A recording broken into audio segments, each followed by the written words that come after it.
it. Number 3 is recognizing the measurement. Recognizing and measuring the subsidiary identifiable asset and liability, and recognizing goodwill or a gain from bargain purchase or any non-controlling interest. And we said that the first one we look at is how to identify the acquirer. And we said the acquirer is the entity that assumes control over the other entity. And I said, for example, if Chloe pay $1 million to obtain 6% ownership share in Dylan, Chloe is the acquiring company because it's the one that actually have control. However, sometimes it might not be clear as to which entity is the acquirer. And in this case, IFRS3 actually provides us guidance on how to determine the acquirer. So basically, we know that the acquirer is the company that has control or have larger parts, but at times it might be very difficult for us to know that. So if it is very difficult for us to determine the acquirer, IFRS3 provides us guidance. And the acquirer is normally the entity that has transfer cash or other assets within the business combination. So at times it's not necessary to be cash. It can be any other thing, it can be assets. If the business combination has not involved the transfer of cash or other assets, the acquirer is usually the entity that issues its equity interest. That means at times you might not actually deal with cash, you can also deal with equity interest in the other entity. That means by giving out your equity in the company. Other factor to consider is that number 1 is that the acquirer is the entity whose former management dominate the entity. That means the acquirer is company that has his entity, his management dominate the other one. The acquirer is the entity whose owner has the largest portion of voting rights. That's the acquirer, and the acquirer is entity with bigger, which is bigger. And I think we went ahead to look at why is my slide? So we went ahead to look at Abacus, if I can remember. And in the case of Abacus, we said that Abacus and Calculator are two publicly limited companies. The fair value of the net assets of these two companies are 100 and 60 million respectively. And Abacus incorporates a new company, Phone. And in order to effect the combination of Abacus and Calculator, Phone issue its shares to the shareholders of Abacus and Calculator in return for their equity interest. You can see in this scenario, there was no cash transfer. It was equity interest that comes in here. And after this, Phone is 60% owned by the shareholder of Abacus and 40% owned by the shareholder of Calculator. This also gives us one of the requirements of IFRS3 that says that one has to be the one that dominates, that has much power, that has much shareholding. And on the board of the Phone, there are 4 former directors of Abacus and 2 former directors of Calculator. This has to do with domination. So we can see that the 3 requirements that we mentioned here, that the acquirer is usually the entity, that the acquirer is usually the entity whose management dominate the combination. Yeah. Who's found? Yes, it's me. What do you? I'm in the meeting. Can you please excuse me, please? Okay. I shut my door. Okay. Thank you. I'm gonna use the word church. Apologies. So the acquirer is usually the entity. Excuse me, sir. Sir, the Yes. class is being recorded. I can't answer that. So Okay. Sir Sion, please can you confirm whether you are recording the class? Please.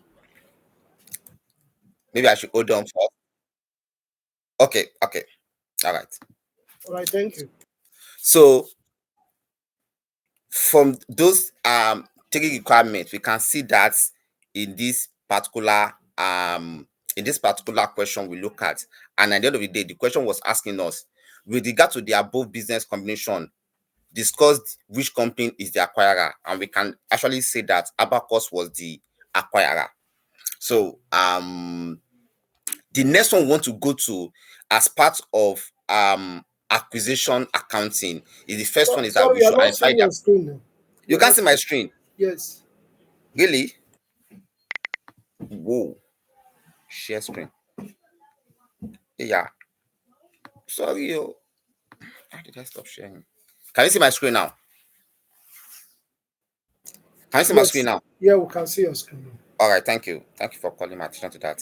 So, if you look at the acquisition requirement, the first one was to identify the acquirer. And in the last class, we're able to identify the acquirer. The second one is to determine the acquisition date. So what we really wanted to do today is to go ahead and determine what is the acquisition date. And we said that the acquisition, sorry, let me know when you are seeing my screen. I want to put it in the slide mode. If you are seeing my screen, just let me know. I think I put it in the slide mode before. I Can can you still see see it my, now, sir. can you Yes, still see it now? Yes, I can see your screen. All right, thank you. So the next thing we wanted to do is to determine what we call the acquisition date. And we said that the acquisition date is the date in which the acquirer obtain control over the acquiree. The date you obtain control over the acquiree is the acquisition date. That means if you obtain control today, today is 1st of November, that is the acquisition day. This is the day at which goodwill must be calculated. That means the acquisition date, you must also calculate your goodwill, and from which income and expenses of the acquiree will be consolidated. So it's also on that day that you consolidate the income and expenses of the words of the acquiree. So acquisition date is the date in which we have control. So three things must be must be known. Acquisition date is the date in which we have control. Acquisition date is the date in which we need to determine our goodwill. And acquisition date is the date in which we are going to be consolidating the income and the expenses of the acquiree. But I also wanted to know that anytime we are talking about business combination, what we'll be doing here is not about consolidation. When it comes to consolidation, that has to do with IFRS 10. IFRS 3 does not actually deal with consolidation, but it deals with something else. So, but we still mention about maybe anything that has to do with what? Consolidation. Then once we know the acquisition date, the next thing we should know is one thing we should determine is to identify the asset and liability that need to be what? Consolidated. So the acquirer must measure the identifiable assets acquired and the liability assumed at their fair value at the date of acquisition. That means if I acquire a business today, I must know what asset am I acquiring, what liability must I acquiring. But one thing we should always know, what we should always have at the back of your mind, everything that has to be acquired must be at the fair value. But even though there is exception to that, when we go to the exemption, I will tell you. But everything must always be at fair value. Fair value is king. When it comes to business combination, fair value is what? Is king. So we said that the acquirer must measure the identifiable assets acquired and the liability assumed at fair value at the acquisition date. IFRS3 say that an asset is identified if it is capable of disposable separately from the business owning it. And two, it arises from contractual or legal rights, regardless of whether those rights can be sold separately. Let me just repeat that. We said that the acquirer must measure the identifiable assets and liability at their fair value at the acquisition dates. And IFRS3 went further to say that an asset is identifiable if it is capable of disposal separately from the what? Business owning it. And two, it arises from contractual or legal rights. Then we want to look at identifiable asset and liability of the subsidiary should not be recognized at fair value. If, I told you that everything must be measured at fair value, but there are exceptions to that. Identifiable asset and liability of the subsidiary should be recognized at fair value if one, meet the definition of assets and liability in the conceptual framework. Two, are exchanged as part of the business combination rather than separate what? Transaction. Items that are not identifiable or do not meet the definition of an asset liability are zoomed into the calculation of what? Purchase goodwill. Are we making sense? But what we need to watch out for, this is where the exemption comes from. Things to watch out for: contingent liability. Contingent liability are recognized at fair value at acquisition date. This is true even where an economic outflow is not probable. Provision for future losses, operating future losses, cannot be created at this days of at this is post-acquisition item. That means any loss, any operating loss, let me use that word, any operating loss that is going to be occurring, we cannot make provision for it because we don't know whether the company is going to make loss or not. So we cannot make provision for future operating loss because it's very difficult for us to determine whether the company is going to be making loss in the future or they're not going to be making loss in the future. It's very difficult. Similarly, restructuring costs are only recognized to the extent of that liability actually exists. So any restructuring cost that we have must be restructuring costs we are incurring at the date of acquisition. Future restructuring costs should not be what recognized. Are we making sense, please? Can I continue? Can I continue? Okay. Watch out for the following items as well. Intangible assets are recognized at fair value if they are separate or arise at legal or contractual rights. This means that the parent recognized an intangible asset in the consolidation of the financial statement that the subsidiary did not recognize in its individual financial statement, e.g., an internally generated brand name will be recognized by the what? By the parent company. 2. Goodwill in subsidiary individual financial statement is not consolidated. Goodwill in the individual financial statement, subsidiary financial statement, it will not be consolidated. This is because it is not separate and it does not arise from the legal or contractual rights, which makes sense. But there are exceptions to this rule that we have mentioned. There are some exemptions to the requirement of mentioning the subsidiary net asset at fair value when accounting for business combination. Asset and liability falling within the scope of the following standards should be valued according to this standard. That means deferred tax, employee benefits, share-based payments, and non-current asset held for sales and discontinued operation. Except for these 5 standard, every other thing should be measured at what? At fair value. So for this one, deferred tax, it should be measured in line with deferred tax, income tax, employee benefits, share-based payments, and non-current asset held for sales and discontinued operation. They should be valued in line with this what? In line with this standard. So let's look at this illustration. Who want to read for us, please?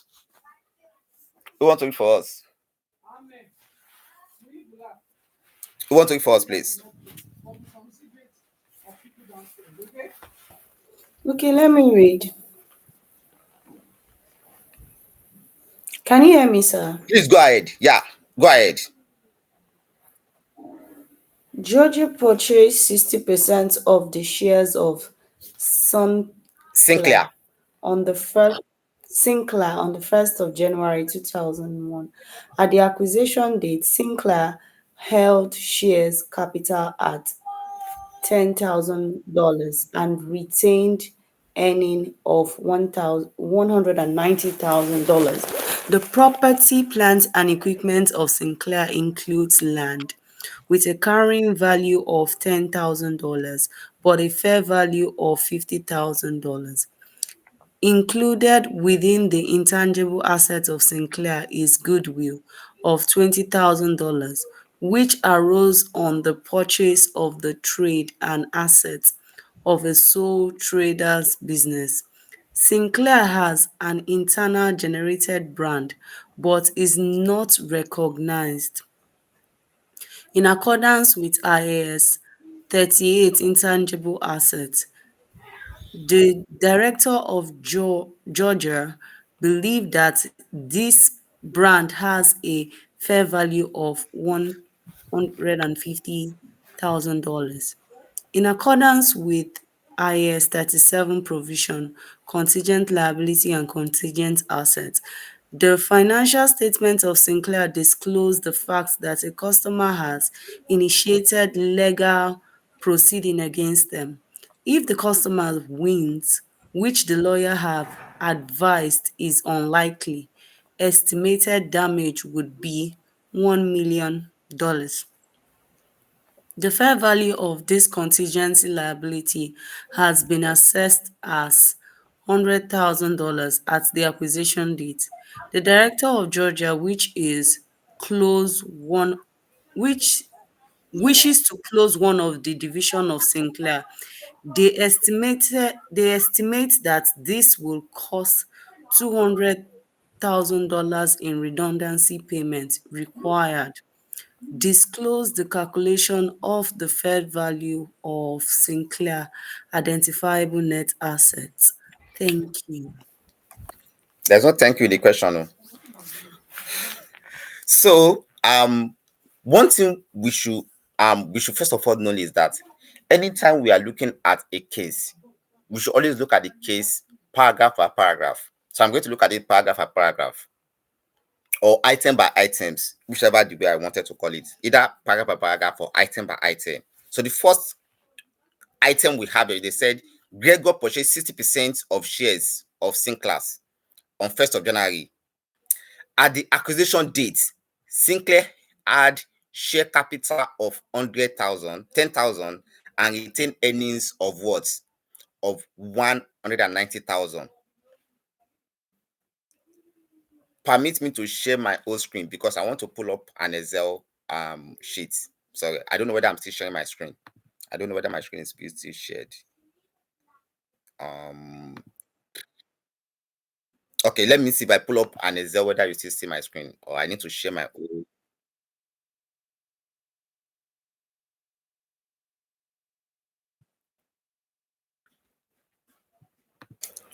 Well, it's advanced for me, but I don't have issues with it. I'm open to learn more. Why are you not asking me? Because you're a professional, that's why. That's what I said. It's I advanced for don't me. like this kind of partiality. Oh. The Sorry. thing too is doing me why now. Why are you not asking me?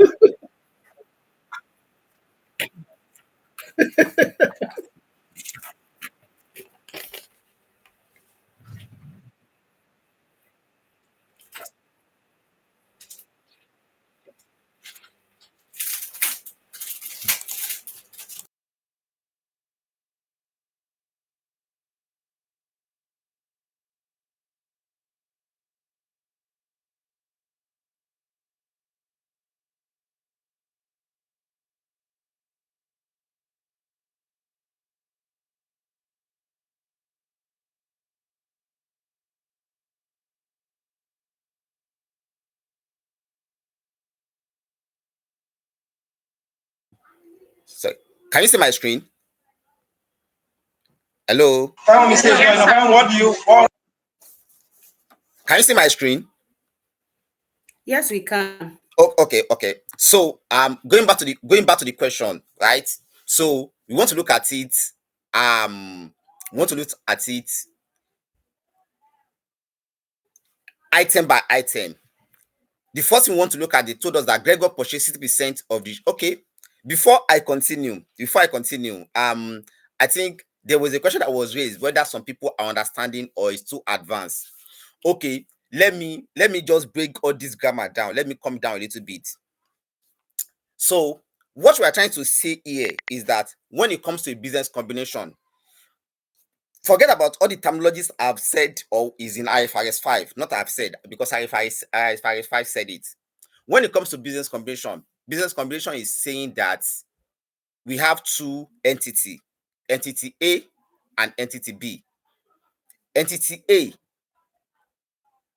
go and acquire equity in entity B.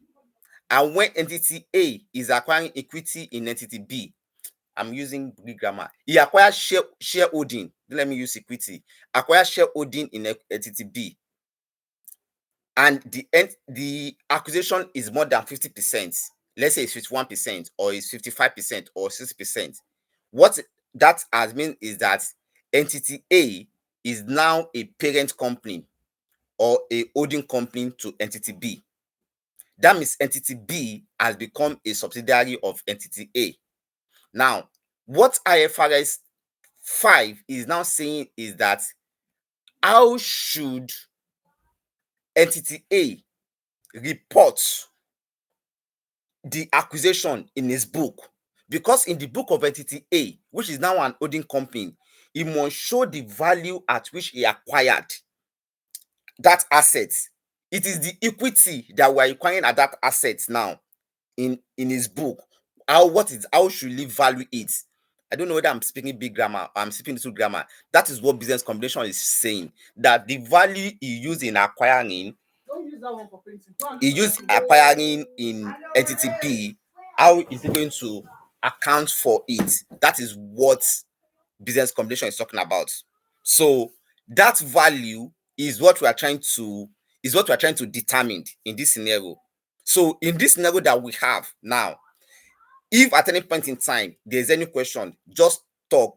If you talk, I will keep quiet. If I see any voice from the background, I will actually come down. That means you need to ask question. So as we are looking at it now, if you have any question and something is you are getting confused, just talk, because I might not know when you even raise up your hand because I'm just looking at the screen. Just let me know, then I will keep quiet and I'll allow you to ask your question. So in this scenario, what we have here is that Gregor, which is a company, has went to purchase 60% shareholding in Sinclair. So looking at that scenario, that means that has make Gregor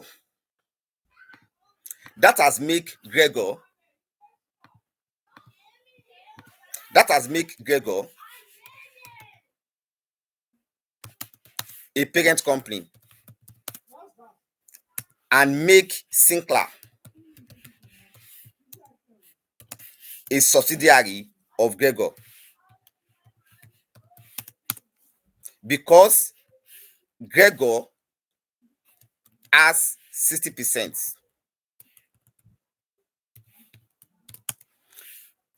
and Sinclair only own 40% in the company, right? Now the question is, or what they look at the requirement. They said discuss the calculation of fair value of Sinclair identifiable assets. So what we are trying to do here is that we are trying to identify the fair value of Sinclair assets that Gregor will report in his book, because Gregor is now the holding company. So how much should Gregor show in his book as the value net asset he has acquired in Sinclair? So the first one we are told is that Gregor purchased 60% of the shares in Sinclair on 1st of January. And the date you have control, because the date has control because it has more than 50%. That is the day of acquisition date. Don't forget, I said the acquisition date is the date in which the acquirer take control of the acquiree. On this date, Gregor has become the acquirer. Sinclair is now the acquiree because Gregor has control. And we said that on this acquisition date, that is the day you must you must calculate the goodwill. Apart from the day that is the day you must calculate the goodwill, it's also the day that the parent company, the acquirer, which is Gregor, will consolidate the assets, income and expenses of the acquiree. That's the day you will consolidate the what? Income and expenses of the what? Acquiree. So, and they told us that Sinclair had a share capital of 10,000 and retain earnings of what? 90,000. So if we are to discuss this thing, the first thing we will say is to say share capital 90,000. So right 90,000, 10,000 dollar B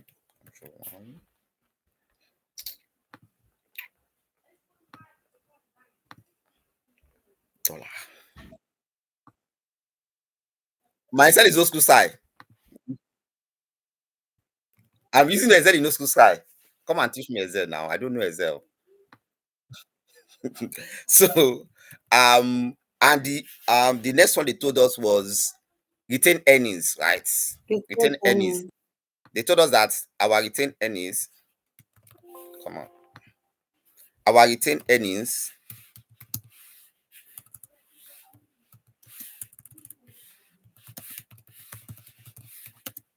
is 190.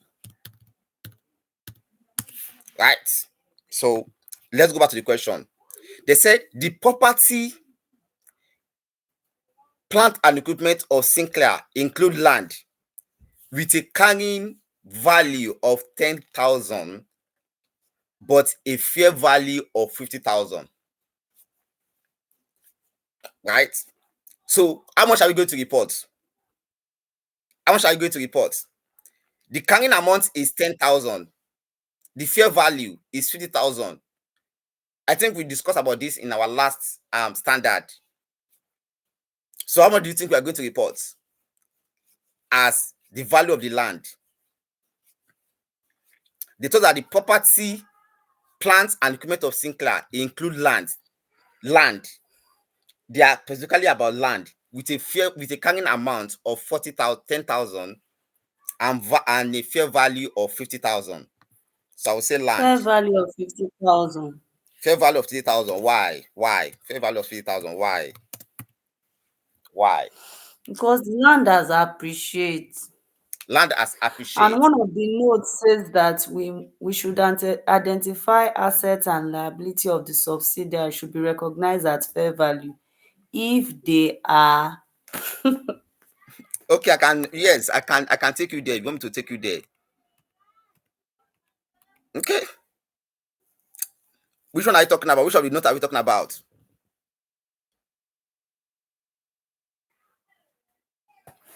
Identify the subsidiary assets and liabilities should be recognized at fair value if they are, number one, if they meet the assets and liability considered exchange in business combination rather than identify that they are not identifiable.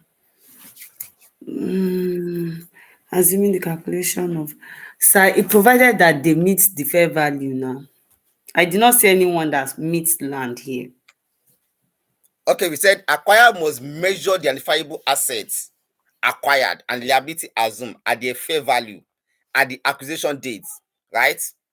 IFRS3 says that asset is identifiable if it is capable of disposable separately from the business owning it, right? 2, it arises from contractual or other legal rights, regardless of whether those rights can be sold separately, right? I think that's where you are speaking from, if I'm correct. Is that what you are speaking from? Yes, sir. Okay. Yes, Who sir. oth- who other who else also think that the value of land is not 50,000 but something else? Who also think that the value of the land is not 50,000 but something else? The property, plant and equipment of Sinclair include land with a carrying value of 10,000 but a fair value of 50,000.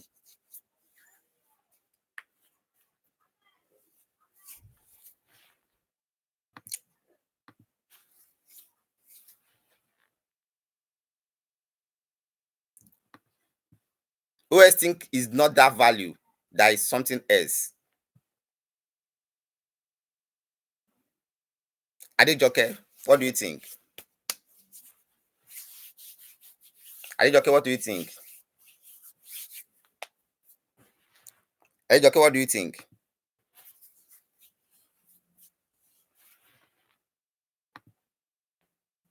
Adejoke is not here. Oh. Adejoke, what do you think? Mr. Upele, what do you think? So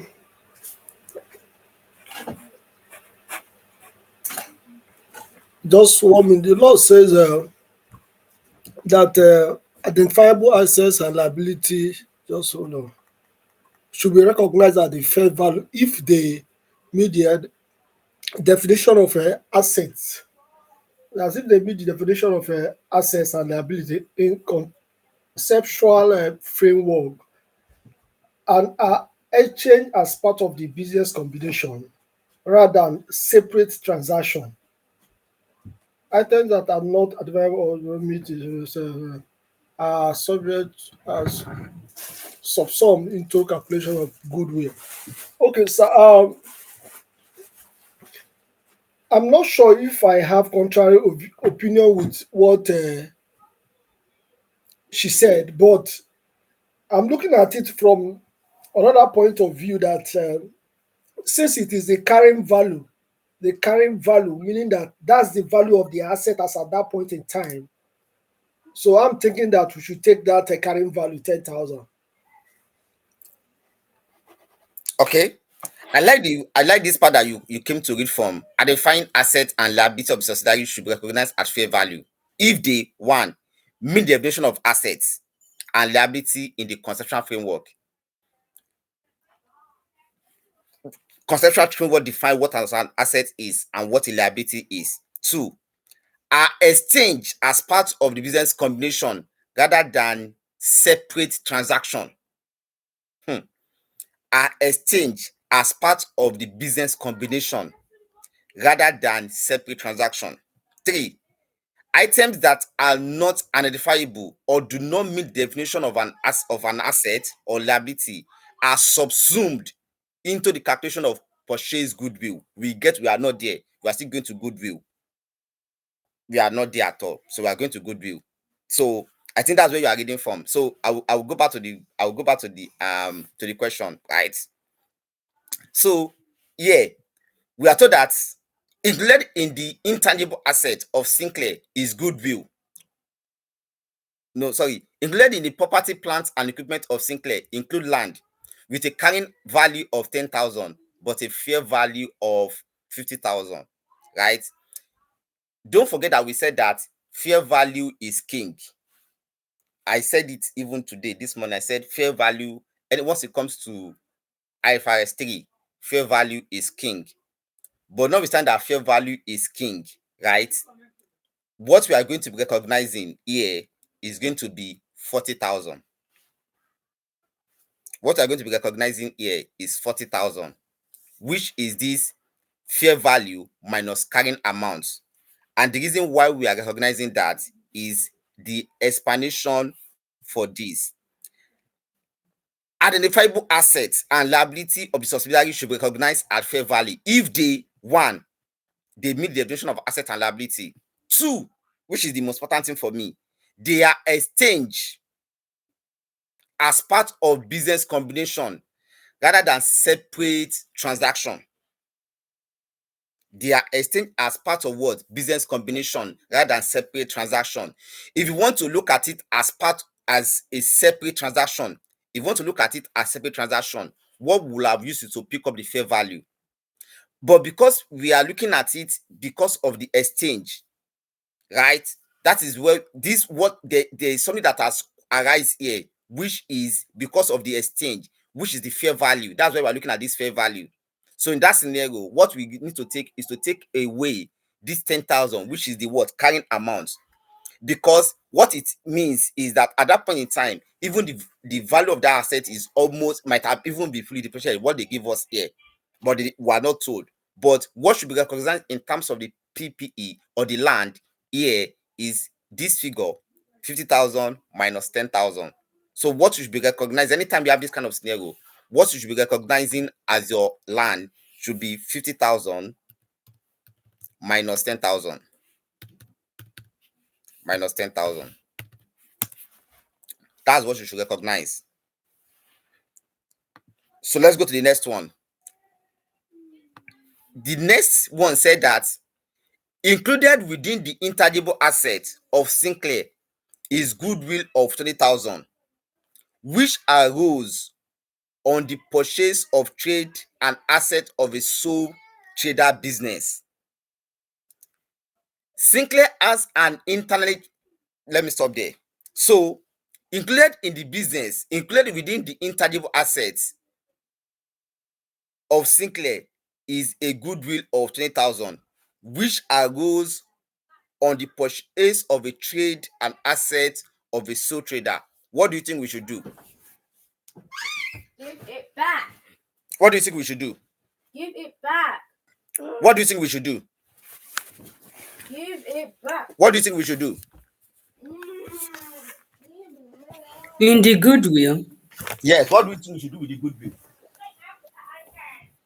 Mm, Because I told us that I want us to take it one item by item, right? So I'm not going to yes, internal generated brand.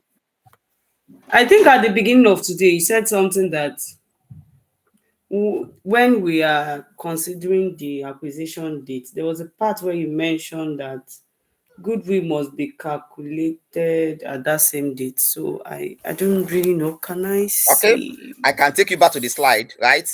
So I said they are items that basic requirements. are Identifying the acquirer. We have learned how to identify the acquirer. mm-hmm, Is the person that has control. mm-hmm, Now, the next we want to do is determine the acquisition date, right? mm-hmm, And this one we have here is part of identifying the acquirer. So I said we said that the acquisition date, this is all what we have learned today. We said the acquisition date is the date in which we have control. And this is the date that goodwill must be what? Calculated. And from which income and expenses mm-hmm. of the acquirer will be what? Consolidated. Is it the part we're talking about? Yes, yes, sir. Okay, this is the date at which goodwill must be what? Calculated, and from which income and expenses will be what? Will be consolidated. So look at this item they gave us here. This goodwill. We are going to take it away. Mm, We are going to take it away. And I'll tell you the reason why we are going to take it away. Here they told us that included within the intangible assets of Sinclair is goodwill of 20,000. We are going to calculate the way in determining our goodwill. We are going to calculate our goodwill separately because goodwill arise under different scenario. Down at today, we'll still go through how to calculate our goodwill. So anytime they gave okay. us goodwill and they told us that the goodwill is included as part of an intangible asset, you must always deduct it. Anytime Okay, they told us because that it will be goodwill, treated according to as IS 38. exactly. Thank you. So what we do here is to come here and say goodwill.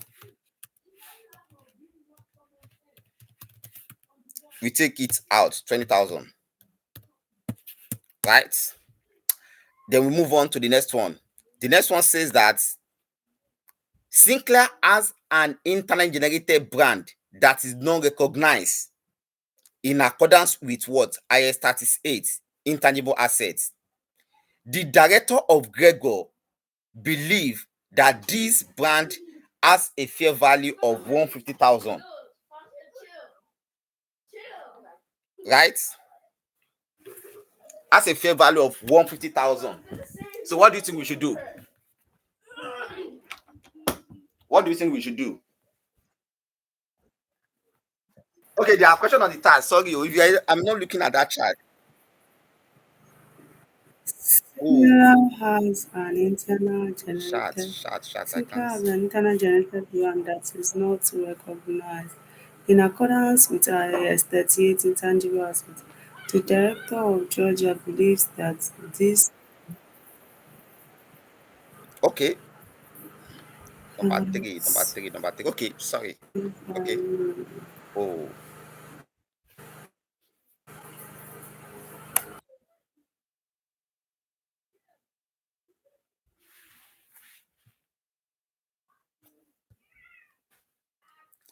it should be 50K, not 10K. Okay. Yes, 50K minus carrying amounts. The goodwill is for subsidiary before acquisition date. Yes, we need to. Yeah, we need. That's thank you. Yeah, that's another one. Yeah, yeah. Okay. So, what should we do? So we said Sinclair has an internally generated brand that is not recognized in accordance with IS 38 intangible assets. The director of Gregor believed that this brand has a fair value of 150,000. I don't know whether I should go forward. Yeah, let me stop there. So what do you think we should do? I can also give you a clue. I think I put it somewhere. I put it somewhere in the notes here. Watch out for the following items. Can you see my screen? watch out for the following items. Intangible assets are recognized at fair value if they are separate or arise from legal or contractual rights. This might mean that the parent recognized an intangible asset in the consolidated financial statement of that consolidated financial statement that the subsidiary did not recognize in its individual financial statement, e.g., an internally generated brand name. I've answered the question already.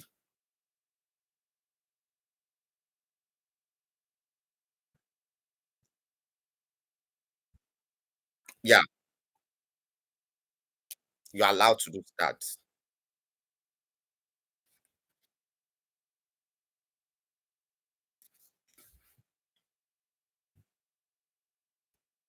You cannot recognize it. They will recognize it. Does that make sense? So we call it brand. Yes, sir. We call it brand. Our brand is, I think, 150,000. Right. So let's continue to the next paragraph. In accordance with provision of IS37, contingent liability and contingent assets, the financial statement of Sinclair disclose the fact that a customer has initiated a legal proceeding against them. If the customer wins, the lawyer have advised is unlikely estimated damage will be 1 million. Will be 1 million. Will be 1 million. So what should we do? What should we do? What should we do?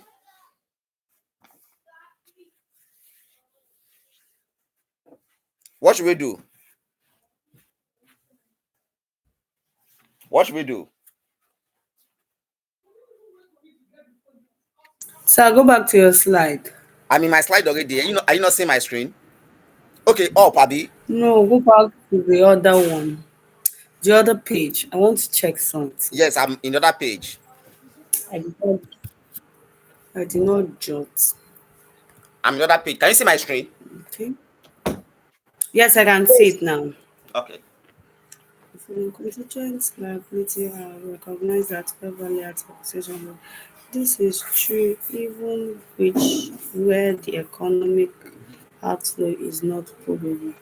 Provision for future operational loss cannot be created You have answered as the question. this is Just stay there where you are. Watch out for the following. Contingent liability are recognized at fair value at the acquisition date, even if the economic outflow is not probable.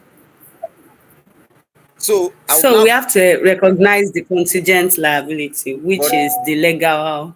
so let's read that page. Let's read that what page said. The page says that in accordance with IS37, provision for contingent liability and contingent assets, the financial statement of Sinclair disclose the fact that a customer has initiated a legal proceeding against them. If the customer wins, which lawyers have advised is unlikely, estimated damage will be 1 million. Don't stop there. The fair value of this contingent liability has been assessed as what? 100,000 at the acquisition date. Let's come back to that slide you just read. Contingent liability, you can see I bone it, are recognized at fair value at what?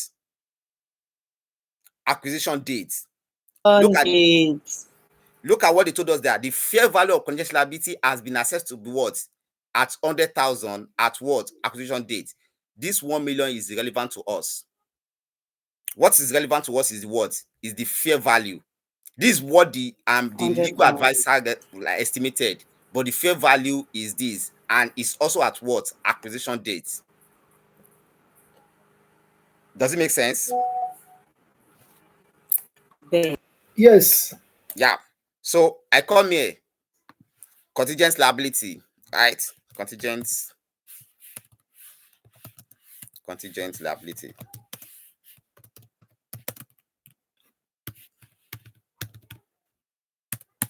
All right.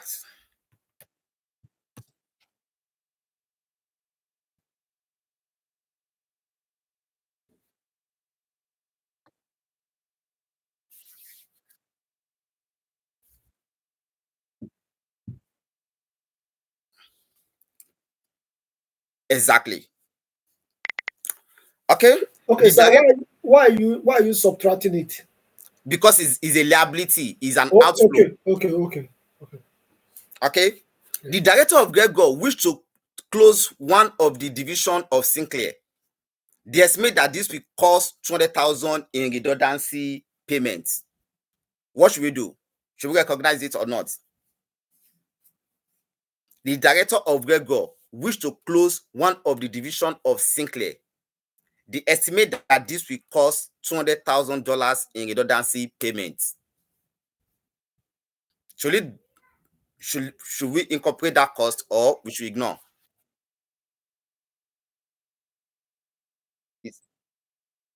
Thank you very much. It's a future liability. Anything that is a future that does not happen at the acquisition date should be ignored.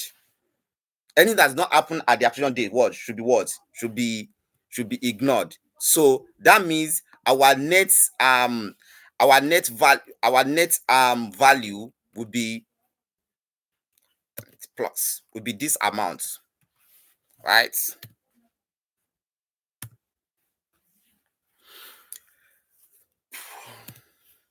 Okay, at the bottom.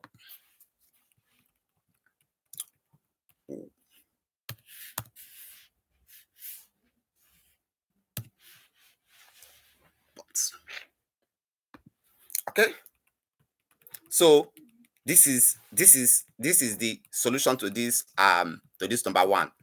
Any question? Can we continue? Can you continue? Okay, so the next Question, sorry. Yeah, please So the ask. 60% acquisition has no impact in this calculation. The 60% has no impact in this. Yes, it does not have any impact. Okay. You said? No purchase consideration.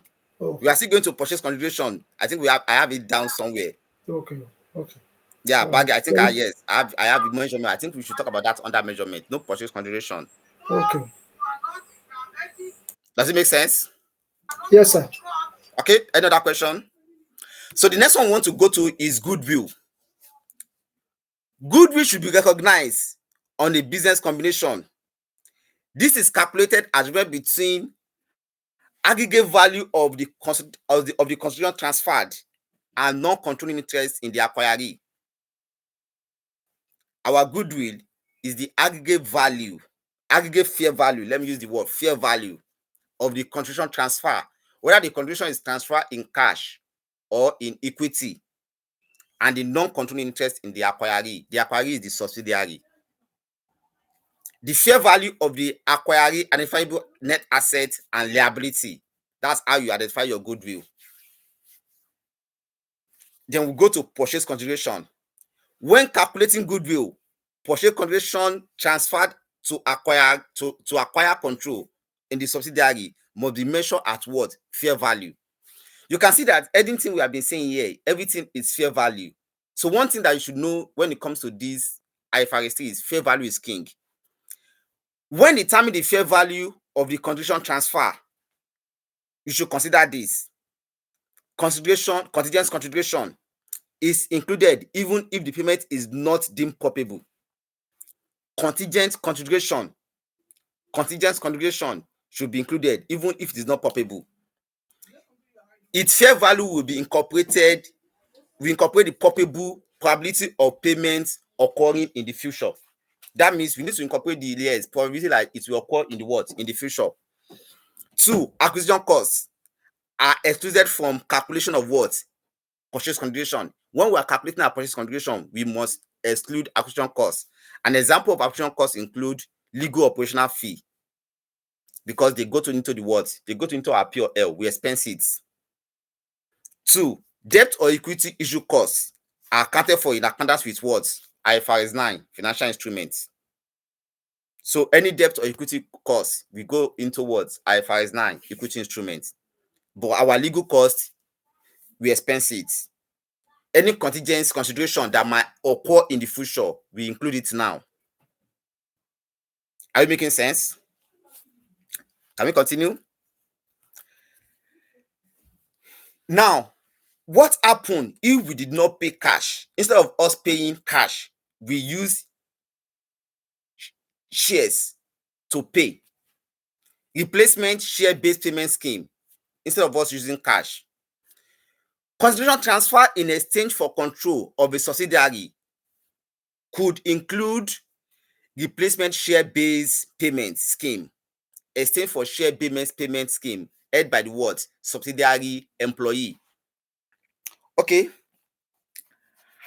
I will try to explain this. I'll try to explain this this in actually also a layman language. So, as part of company policy, not all companies, some certain company, at the end of the year, not all employee, let me also say that, not employee, not an employee, senior management teams, right? Let me also use this word, but not in all cases. I would say I would say directors, but not director has classification. I don't want to use that. I'm careful of using that directors. Directors are not shareholders. A director might not be a shareholder. Yeah, I can use that word. Directors, senior management team. At the end of a financial year, when the company has measured their performance and they felt like, okay, we want to compensate senior management teams.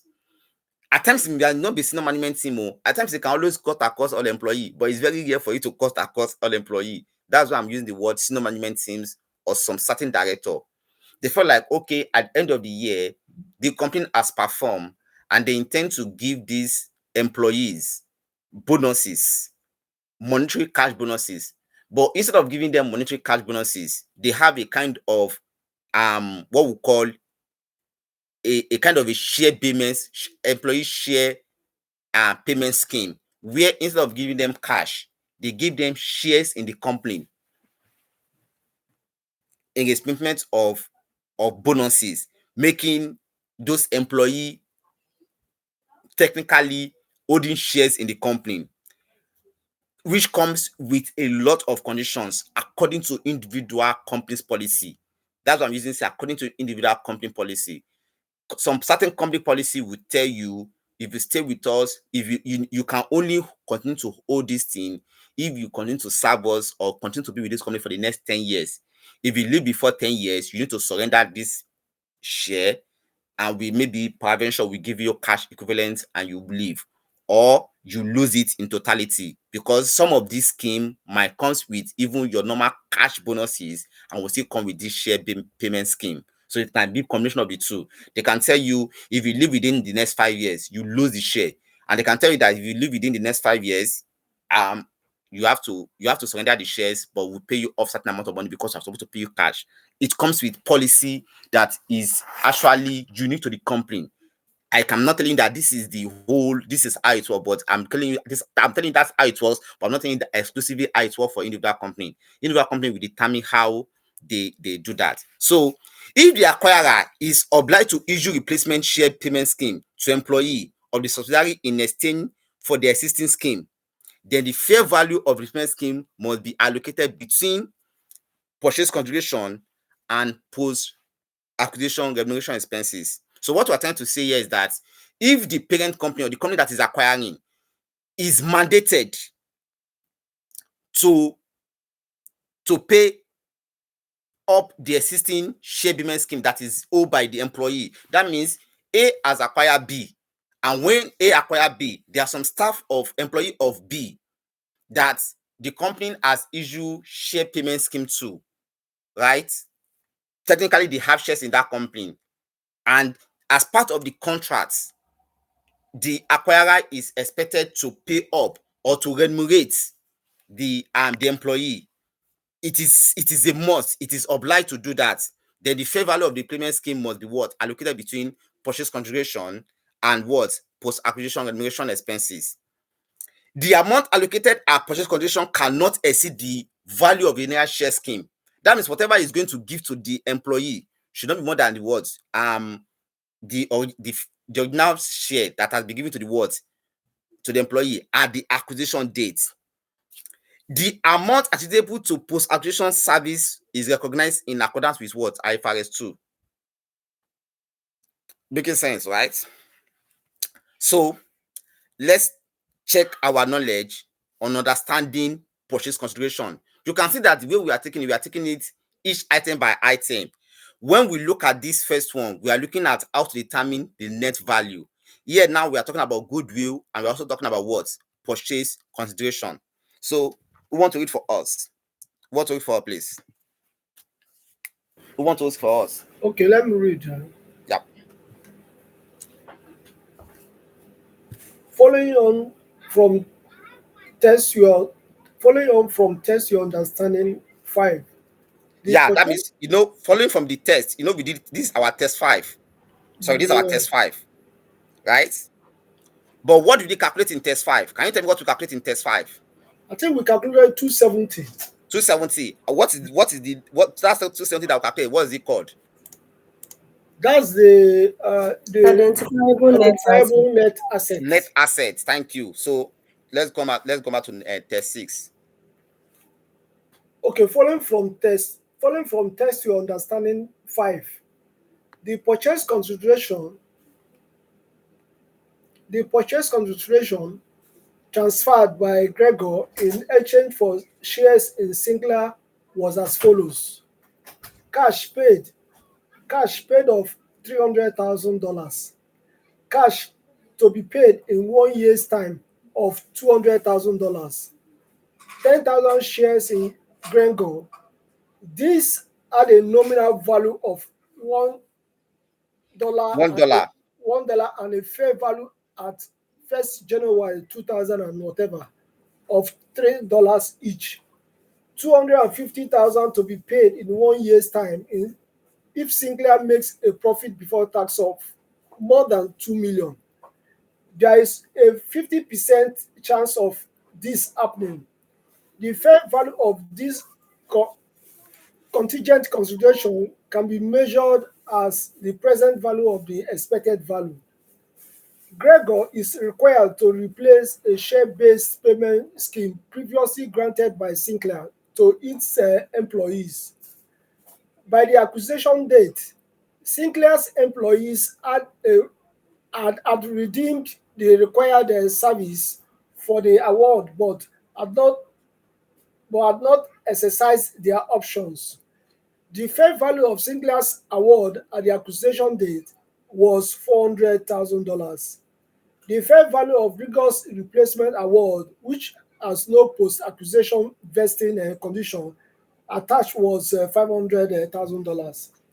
Legal fees associated with the acquisition were $10,000. Were $10,000 were required. A discount rate of 10% should be used. Required. Discuss the calculations. The fair value of the consideration transferred to acquire control of Sinclair. Okay. Before we continue, let me go back to this number 5 and explain again. What we have done here is to determine what is the worth of Sinclair net assets, and we determine the worth of Sinclair net assets to be what? $270,000, if I can remember, right? But what we are trying to do here is that how much is now Gregor going to pay for that net asset? That is what that is the contribution transferred, right? So in this scenario, they said that following from our test understanding of number 5 that we did, and we have determined the net asset to be 270,000. We want to calculate the purchase condition transferred by Gregor in exchange for all those net assets, right? So the first thing they told us is that Gregor paid cash of $200,000. I think I might need to go back to my Excel, right? Test 5. Right.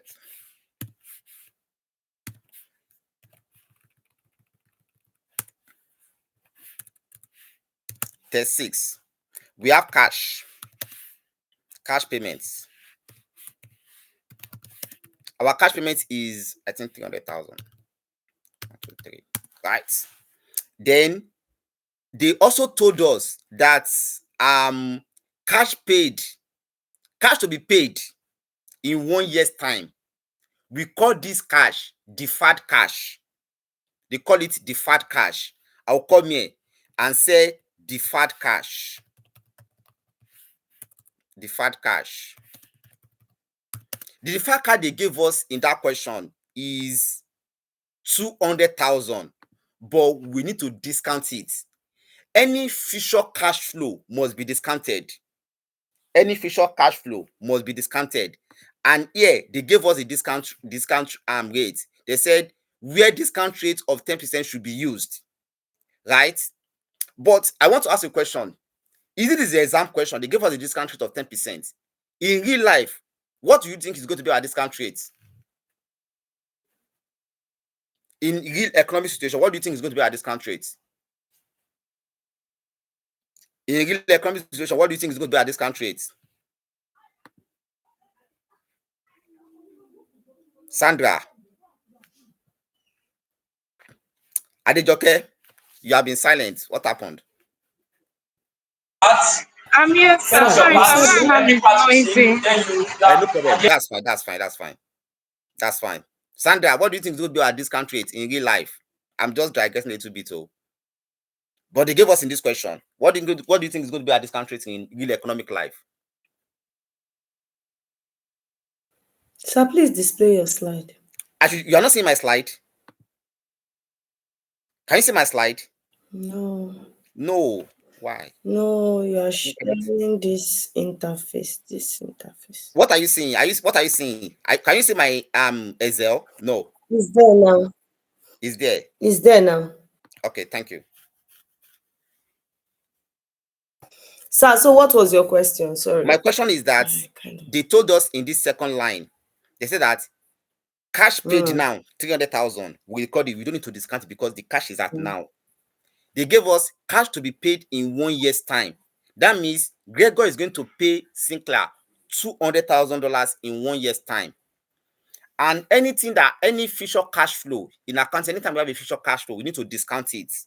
And in this question, they gave us a discount rate of 10%. That means you're going to use 10% to discount that 200,000. I said this is an exam scenario. My question is, in real economic life, what will be our discount rate? Okay. This one doesn't have anything to do in the exam. I'm just saying real economic business life. What do you think is going to be our discount rate? In real economic business life? Yes, you know this is an exam situation. They told us is 10% discount rate.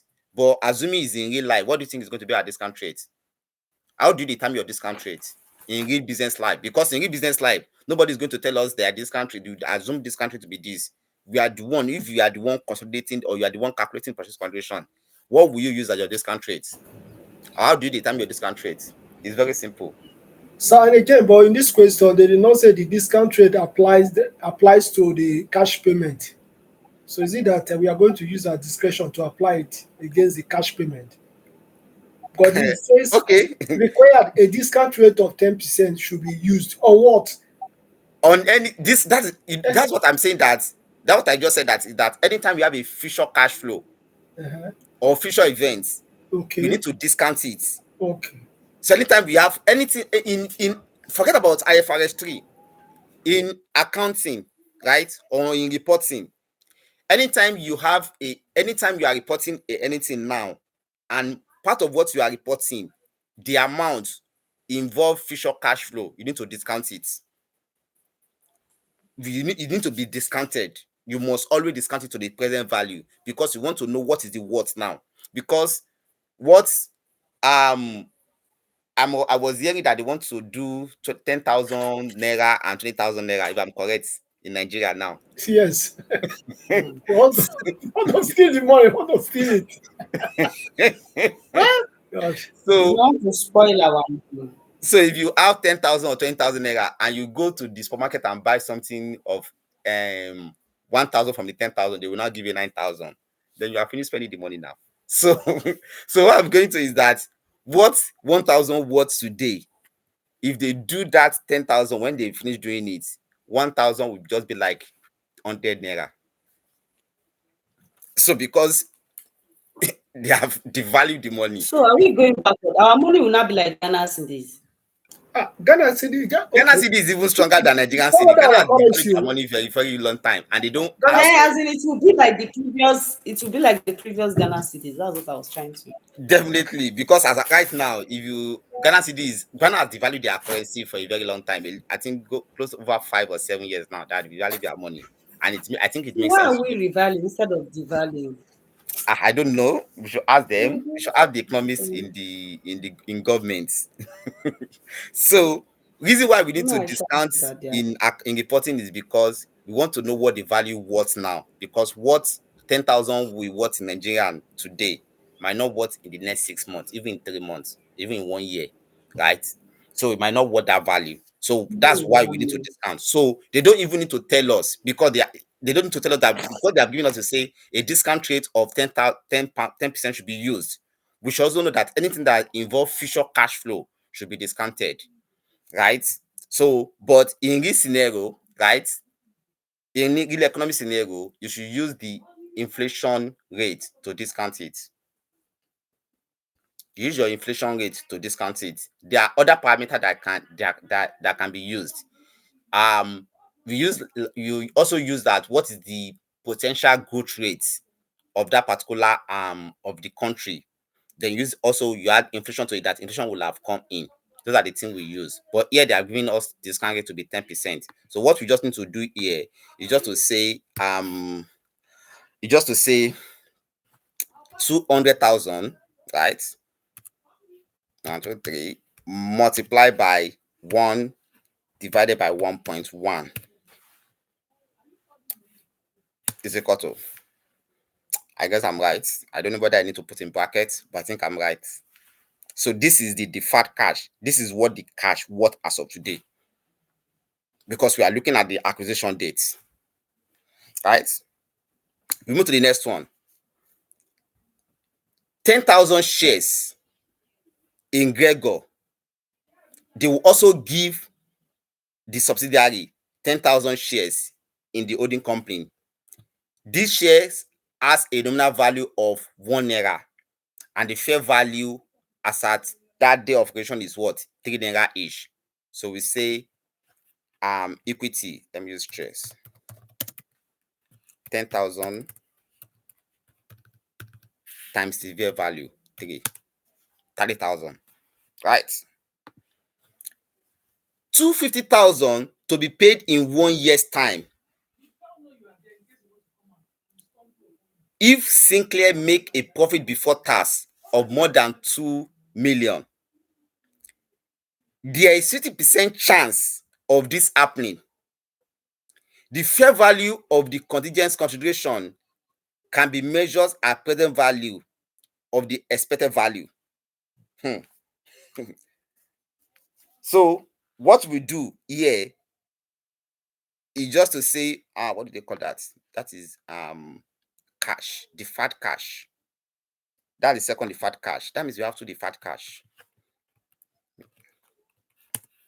Let me say deferred cash 2. That would be 250,000, right? 1, 2, 3 times 50% of it happening, 50%. Then we discount it because it's meant for the future, times 1 divided by 1.1. Are making sense? Because the question told us that 250,000 to be paid in 1 year's time if Sinclair make a profit of more than 2 million. That means if they make a profit of more than 2 million, they will give them 250,000. And they said that there is 50% chance of this happening. Because they said it's 50% chance, that's why we multiply by 50%. And the fair value of the contingent condition is to be measured at the present value of the expected value. So we are discounting that value to today. That's why I'm multiplying here. That's why I'm multiplying here by 1, that 10% all over 1.1, right? Okay. Gregor is required to replace a share-based payment scheme previously granted by Sinclair to its employee. By the acquisition date, Sinclair employee had rendered the required service to be awarded but have not exercised their option. The fair value of Sinclair award at the acquisition date was 400,000. What should we do? Let me finish the whatever. The fair value of Gregor replacement award, which has no post-acquisition vested condition attached, was 500,000. What do you think we should do? What do you think we should do? What do you think we should do? Am I muted? We can hear you, sir.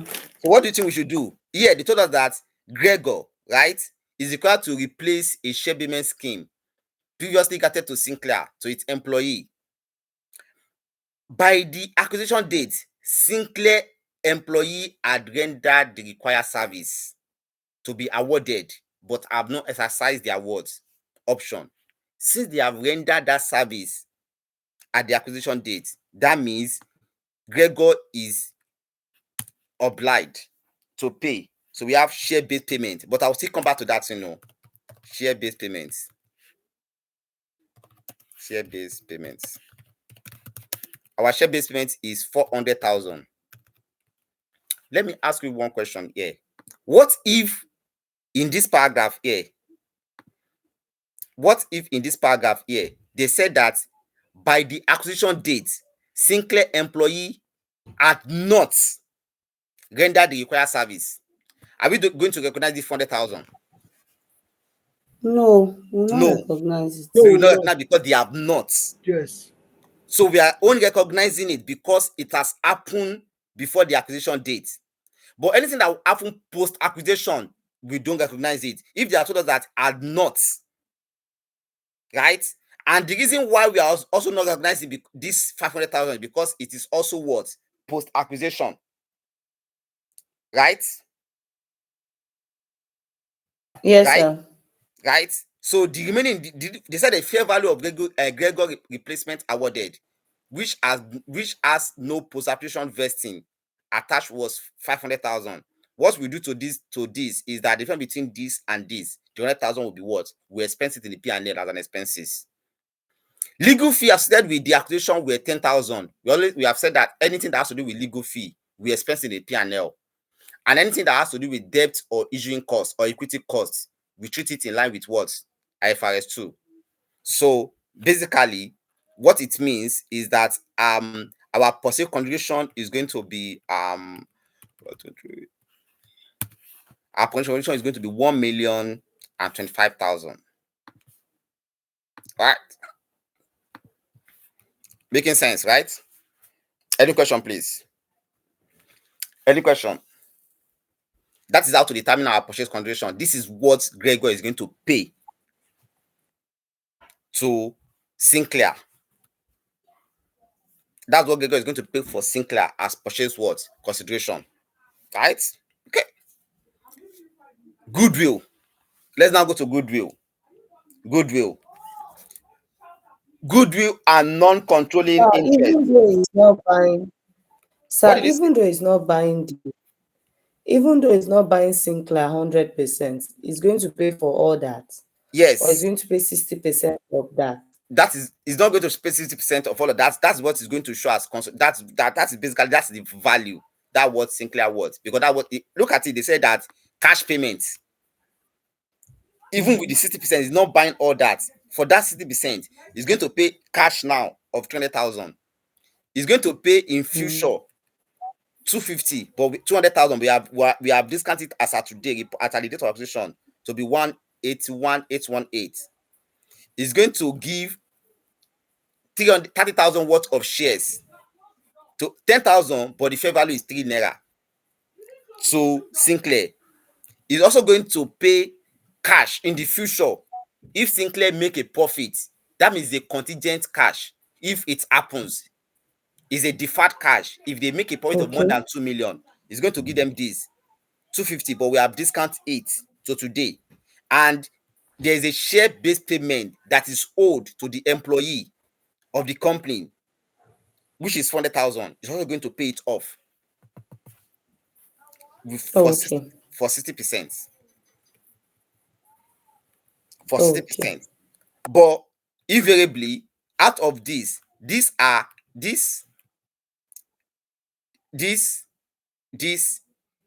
basically cash outflow. This is not a cash outflow, this is equity. It's coming in terms of interest. But this, and this, they are coming in terms of what? They are coming in terms of cash outflows. Why this is coming in form of equity? Does it make sense? For 60%. For 60%. Yes. Okay. So let's go to goodwill.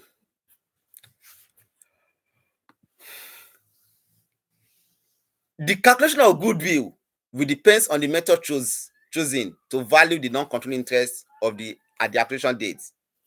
IFRS3 provides a choice of value non-controlling interest at acquisition date. We have method 1, which is the fair value method, and method 2 is the proportionate share of net asset method. We have the proportionate method and the fair value method. If you are using the proportionate method, is your NCI multiplied by the fair value of the net asset of the subsidiary at the acquisition date. But if you are using the fair value, is the fair value of the net asset of the NCI at the acquisition date. They will always give you this in the question. Then goodwill and non-controlling interest.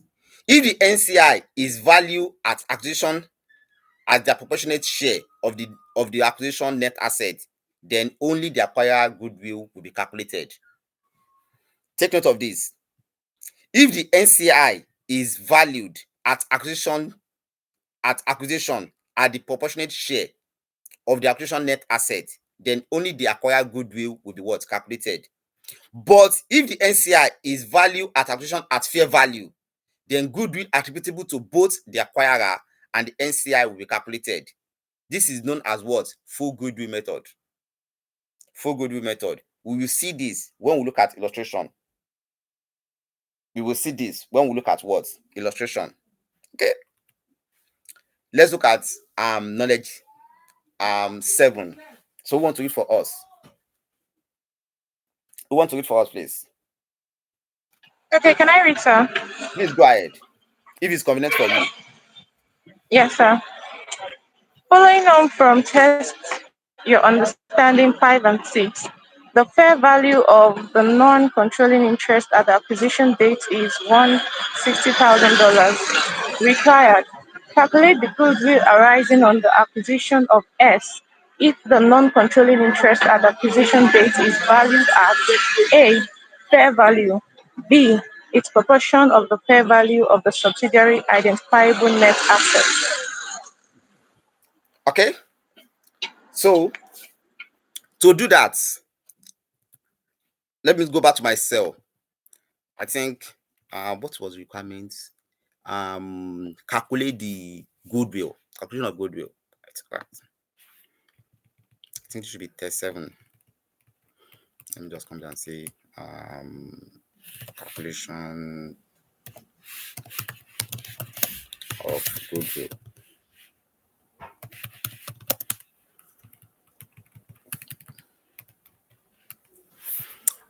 Boom.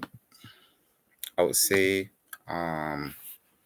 fair value method, and I'll say proportionate method.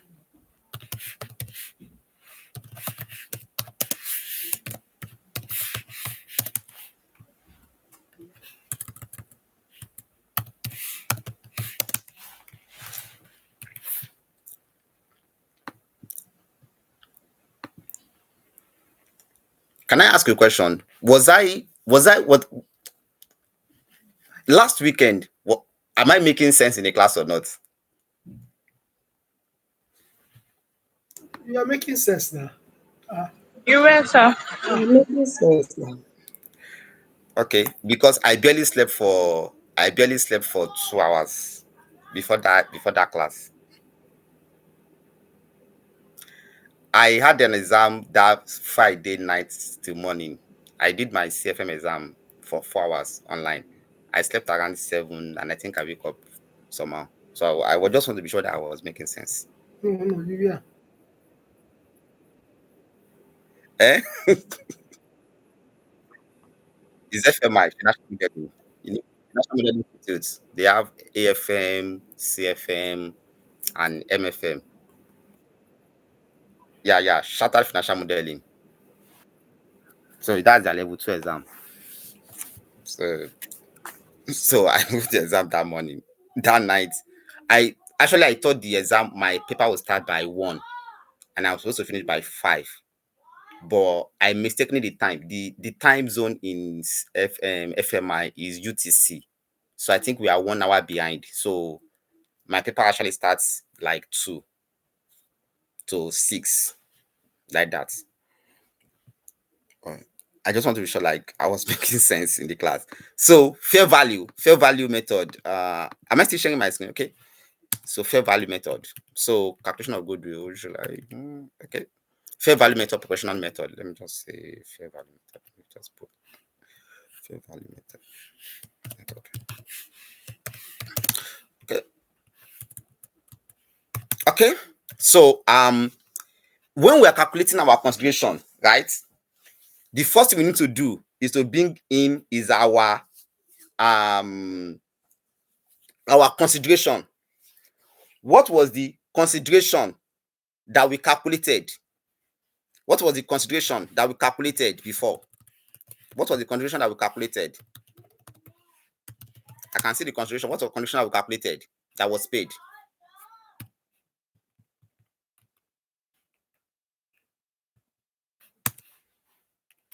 That's our consideration, right? That's our consideration, right? That's our consideration, right?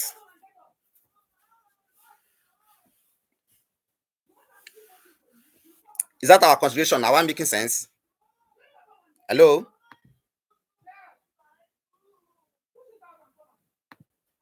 Hello? Am I muted? No, sir, we can hear you. Okay, Yes, we okay, can hear okay. you. So in calculating our goodwill, the first thing we need to bring is to bring in our consideration, right? So this is our consideration, and our consideration is brought from here, right? The next thing we want to bring is our NCI. Our NCI. Our NCI. Based on the question, they told that following from testing your understanding from 5 and 6, the fair value of non-controlling interest at the acquisition date is 160,000, right? They gave us the NCI, but there is a trick to this. If you are using the fair value method, just take that figure, 160,000 naira, right? But under the proportional method, our NCI is not this figure given. Our NCI is a proportion of the net assets. Under the proportional method, our NCI is a proportion of the net assets. We said that the net asset of Sinclair, you know that this is what Sinclair worth. It's worth how much? $270,000. But this is what they paid for it, what Gregor paid for it.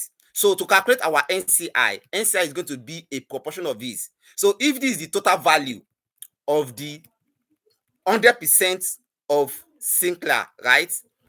That means our NCI that belongs to, or the goodwill that belongs to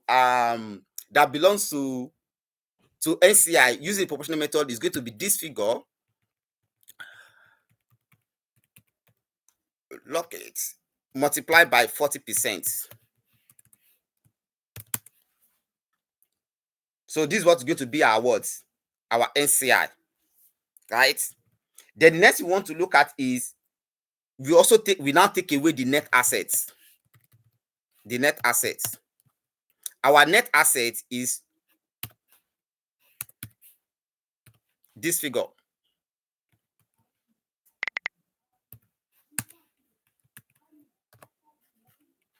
Right? So therefore, our goodwill is this figure. This is our goodwill.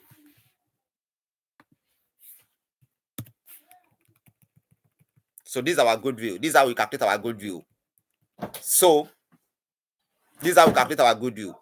So you can see that under the fair value method, our goodwill is higher than the proportionate method.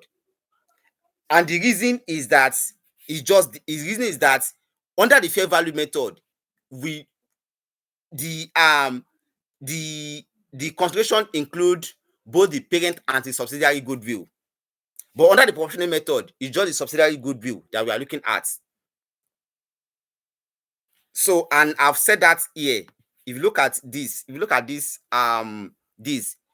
said that if the NCI is valued at acquisition date at the proportionate share of the acquisition of net assets, only the acquired goodwill will be calculated.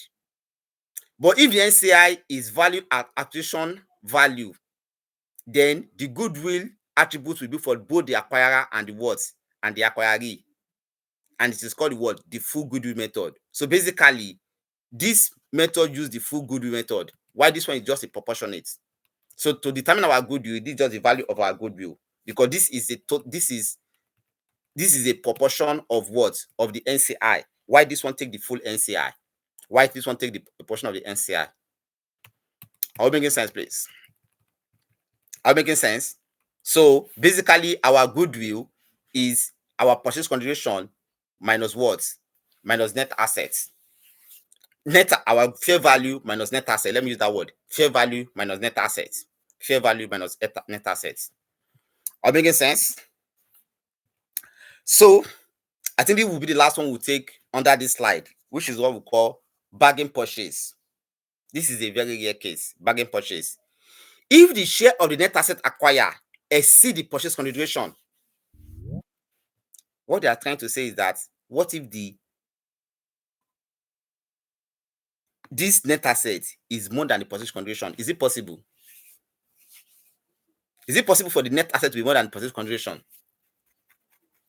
It's possible, right? They say that if the share of the net asset acquired exceed the purchase consideration, then the gain on bargain purchase is what? Negative goodwill. Anytime you see negative goodwill, go and do your calculation again. Arise on calculation. The accounting treatment is as follows. So anytime we have a negative goodwill, how does IFRS 3 told us to treat it? IFRS 3 said that negative goodwill is rare and may suggest that error were made when determining the fair value of consideration transferred and net asset acquired. The figure should be reviewed for accuracy.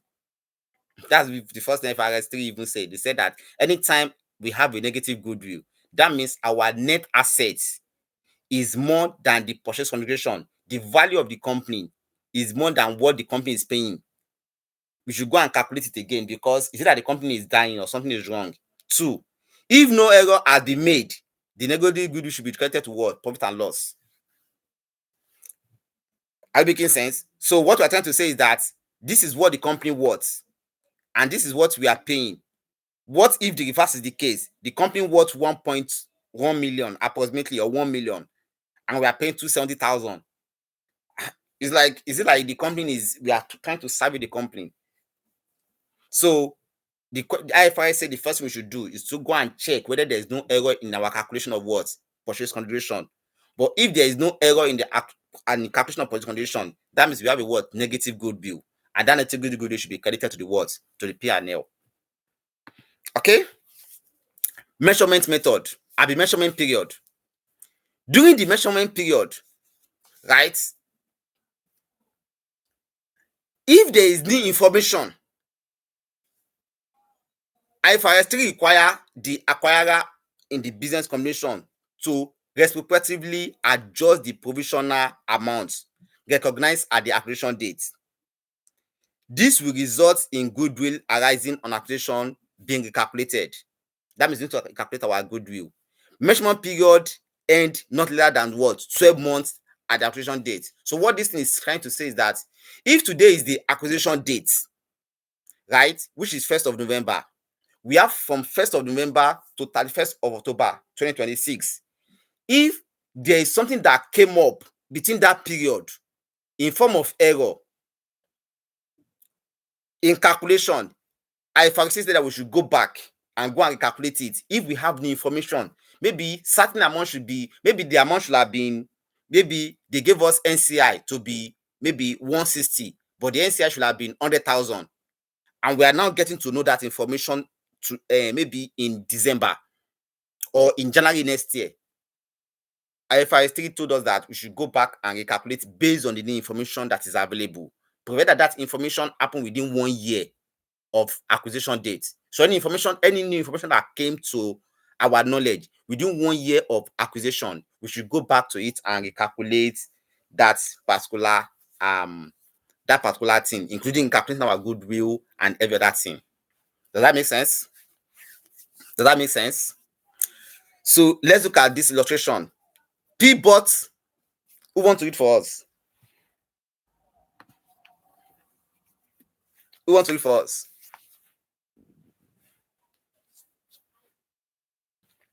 Who wants to read for us, please? Okay, let me read.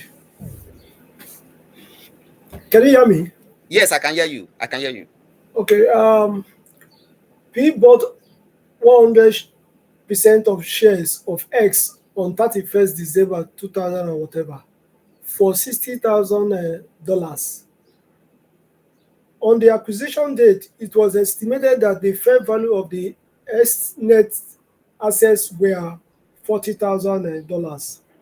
However, P receives further information on 31st of June 2000 and whatever, which indicates that the fair value of the S net assets at the acquisition date was actually $50,000.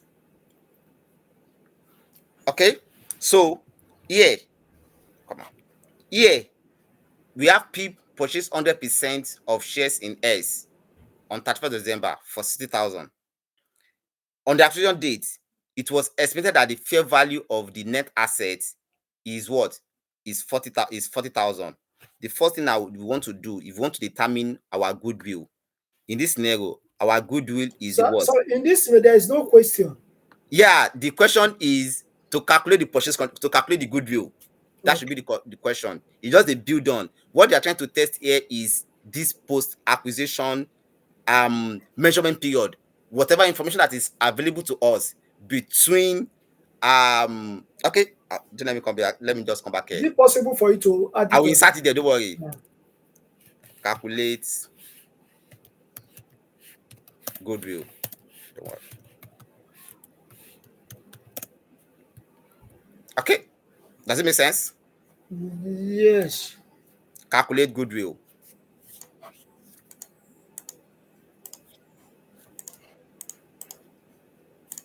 So can I go ahead? At acquisition dates,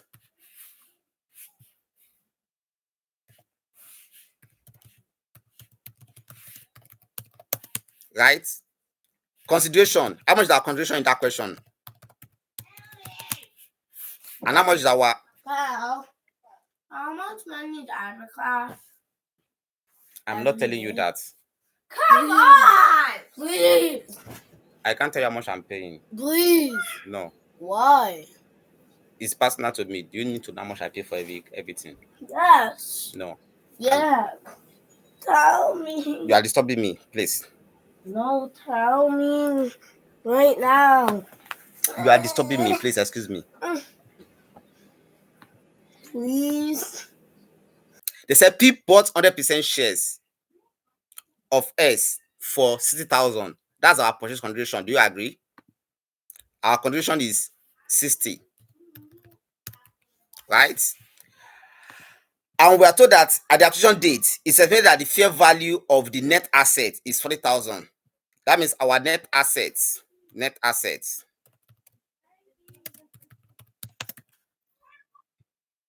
40,000. That means our purchase, our goodwill, right? Our NCI. I'm coming. Oh, no. So that would be 10,000, right? Sorry, 20,000, right? That's our That's our goodwill. But during the year, right, which is on the 30th of June, if I'm correct, they told us that however, P received further information on 30th of June, which indicate that fair value of S net asset at acquisition date was actually 50,000. That means the net asset was not 40,000, but was what? 50,000. So IFRS3 is telling us that if we have any information, measurement period, if we have any information that happened within 1 year, measurement period, if you have any information that happens after the words, after the acquisition date, we should go back and recalculate. So what it means is that what we paid, the purchase condition does not still change. We paid 60,000, but they are not saying that the net asset is no longer 50,000, 40,000, but it's not worth 50,000. That means our goodwill should now be 10,000. That is what measuring period. That what is just saying. So that's what they are trying to tell us under this slide. That measurement period. That if during the measurement period there is a new information, IFRS3 requires the acquirer in a business combination to responsibly adjust the provisional amount recognized at the date of what? Acquisition, to reflect new information. And it will also result in what? Recalculating our what? Our goodwill. And basically that's what we have just done. That's what they have given us in this question, which they told us initially that P paid 60,000 and the net asset worth 40,000. But however, I think 6 months after, they actually determined that the net asset actually worth 50,000. That is why the company needs to come back and recalculate what the goodwill amount is. That means there is going to be an adjustment to the what? To the goodwill. So the goodwill will have been written down from 20,000 to what? To 10,000. Does that make sense to us, please? Yep. All right. Disclosure requirements. What do we need to disclose in relation to IFRS3? Nation and rationale, the name and description of the acquiree. You must tell them who is the acquiree, right? Condition transferred. What is the fair value? How much did we pay? We must break it down into whether it was cash, it was asset, it was equity treatment, it was contingent consideration. As we have shown to say future cash, deferred cash flow, there's equity of 30,000 shares. Combination of it must always show it. Goodwill, the amount recognized as goodwill for what?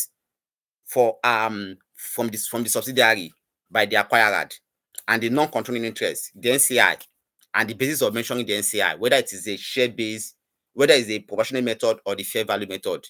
And there must also be what? A pro forma invoice, profit and loss showing a what? That of the combined words of the entity. That is the disclosure requirement. We must always state it.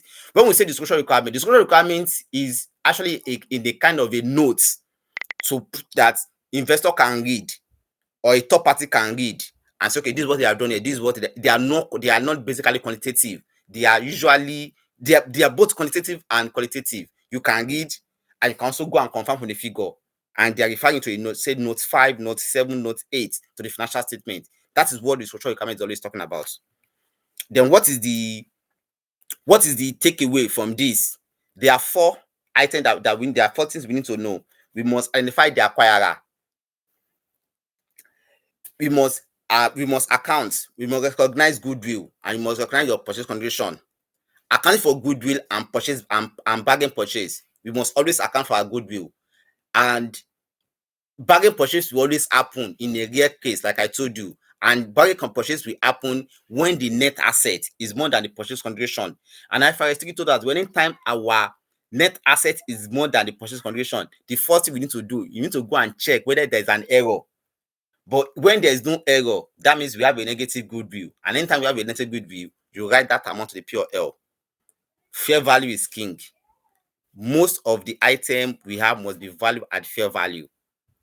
Treatment of acquisition costs and contingent consideration. How to treat our acquisition costs and contingent consideration. And most importantly, how do we define a business? Right? Those are the key takeaway. or summary of what? Of IFRS 3. Any question? Any question? Let me also tell you one thing. See, in the exam hall, right? For people that are writing exam, right? We are just solving this question, right? I just solve it and say cash payment, this. You don't just solve this question. You also explain. You must, if in the exam question, you must also explain. So let's say, for example,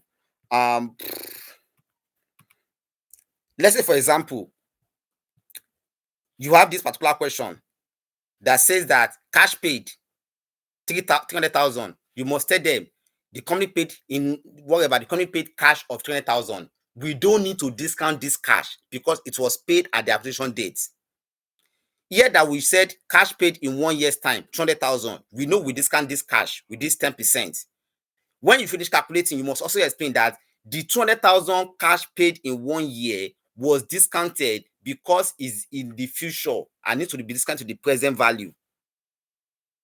Don't just do the calculation as been done here and that is all. You must explain the rationale behind each one of the line of the item. For people that are writing ACCA, you must always do that in the exam hall. You must always do that in the exam hall. Making sense, please? Any question? Any question? Any question, please? Okay. Can we continue to IFRS 5? Or you want me to take it together with my other part tomorrow evening?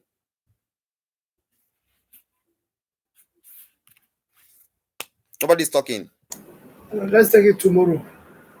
Okay, tomorrow evening. Okay. What did he say?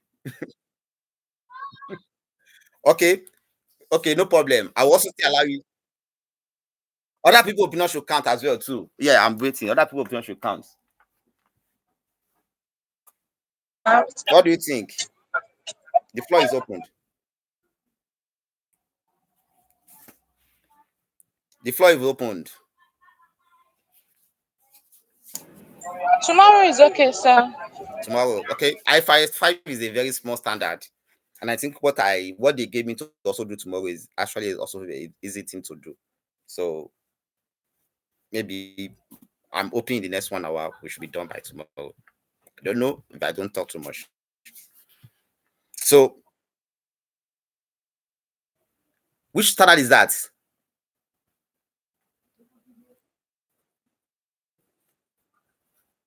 Yes, we're supposed to have it on Monday. IFRS 5. Can you remind me, please? We are in this. What we did now is IFRS 3. Yeah. That's what we did. You want me to do IFRS 10 too as well? That is. No, don't worry. I will do it. Don't worry. I will do it. No, if you want me to do it, I'll do it. It's consolidation. Yes, it's consolidation. Yeah. Yes, I know. Yeah. Consolidation. Let's do it to consolidation. Okay. Consolidation is just a flow into IFRS 3. Yeah. The work. Yeah, it's just a flow into it. In fact, in my mind before, to be honest with you, in my mind, I was thinking I was going to take the two of them together. But later I now look at it like, it's only IFRS 3 they gave me now. Don't let me do too much. So I now step down. But since they said, don't worry, I'll take it, don't worry. So do you want me to finish the standard before I go to the last part you gave me, Maoga?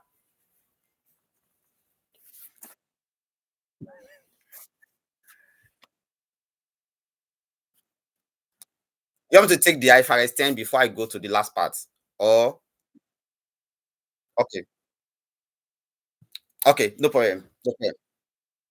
Mr. Upele, what's the best time for you to learn? I might even ask you. Sandra has gone. Oh, okay, Sandra is still there. Mr. Upele, let me even ask you. Men first, not ladies first. What is the first time for you to learn? In the morning or in the night? Or in the evening? Weekends in the evening. In the evening. Um, Oh, but this okay. morning is okay, it's fine. I think I can adjust. This morning is fine. I usually have meeting every second week, twice in a week, second Saturday of every. Sandra, what's the best time for you to learn? Morning or evening? Learn anytime. In the morning, I'm there. In the evening, I'm there. In the night, I'm there. Just call me, I'll come and learn. She has a capacity. She's prepared. Okay. I wanted to think whether I should just start the IFRS 10 maybe in the morning and finish at a go, or I should start partly tomorrow evening. Okay, let's see how it goes. No problem, that's fine. Yeah, that's what I'm saying. That one is not a hard thing for me. I know this. That's what I'm saying. That okay. I think what I would do is IFRS 3 is not much at all. Sorry, IFRS 5 is very small standard.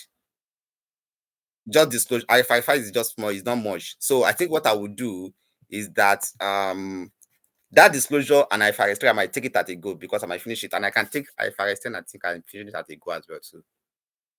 I don't want to That, speed that. that's You can do the disclosure now.